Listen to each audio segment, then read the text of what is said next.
How to insert logo in CapCut. Hi everyone, this is Kate here and welcome back to another video, and in today's video I will show you how you can insert logo in CapCut. So without further delay, let's get started.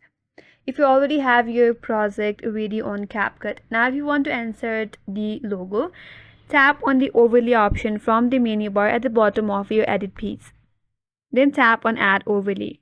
Now from your device, select the logo that you want to add. Then tap on add at the bottom right corner. Now once you have added this logo, with the help of your fingertip, tap on the edit piece. And here now you can resize this logo and place it wherever you like in your video. But for now, I will just place it at the top left corner right here. Now once you have it, if you play your video, since the length is set to half of the video, tap on your logo and then you can expand it on your timeline so that it matches with the length of your video. As you can see, now the logo has been added. Now you can export your project. That's how you can add logo in CapCut, and that's all for today's video.